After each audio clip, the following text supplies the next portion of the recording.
Almost a year ago, chants demanding social change, insisting no justice, no peace, filled the streets nationwide and right here in Northeast Ohio following the death of George Floyd and countless others. We watch businesses board up, their owners bracing for violence. But at the heart of protests were young activists simply wanting their voices to be heard and the reality of racism and police brutality to end. Our Tanisha Cordell spoke to a few of them as they look back to what would change their lives forever. I can't breathe! I can't breathe! It was my first protest ever. I remember we were all kneeling down right here. They were a force. There's been so much going on.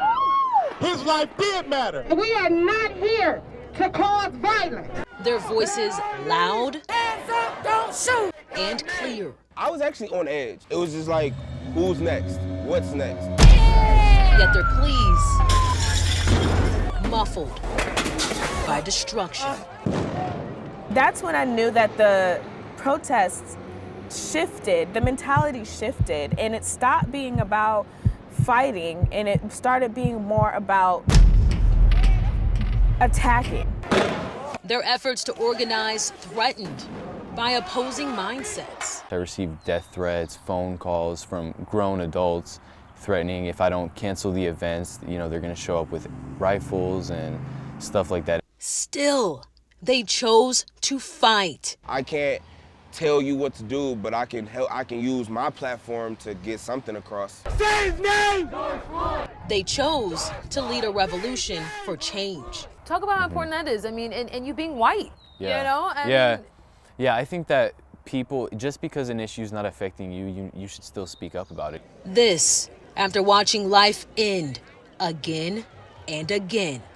This time in 9 minutes and 29 seconds. The damage is still done internally. Like, we are still upset, we're still frustrated. Their resilience felt in between classes. It was like kind of ingrained in me from a very, very young age. Practice. I don't think I've ever been so sure about something I wanted to do. And just trying to be a teenager. It's adult things, when you're dealing with the police officers and starting a nonprofit, that's all stuff that I didn't expect. The experience life-changing. Thank you! Thank you!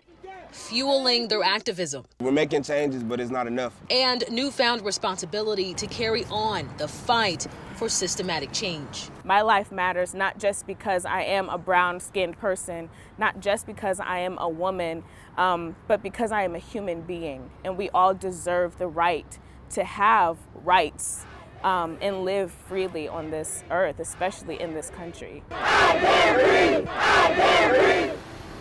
All right, Tanisha is live for us this morning in Cleveland's 2nd District. And Tanisha, it was nearly a year ago where you were actually reporting on a protest happening there where people were demanding justice for those killed by police officers. As we look back on a year, how was it for you covering a story of that magnitude?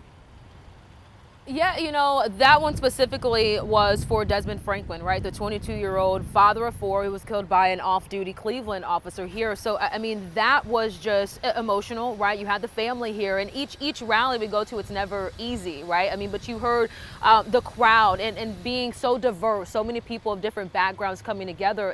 That was a beautiful thing to see, a unity, kind of thing happening. But it's hard, it's emotional, as a reporter, as a Black woman, being in the center of that, having to, be composed and check my emotions, regardless of how I'm feeling, to make sure that I'm telling a fair story and not becoming a story. That's hard. I think we have a long way to go. Change is being made. I'm so proud of Cleveland and, our young activists that you just heard from for really stepping up and speaking up the way they did. All right, definitely their voices have been heard, Tanisha. Thank you so much for that insight.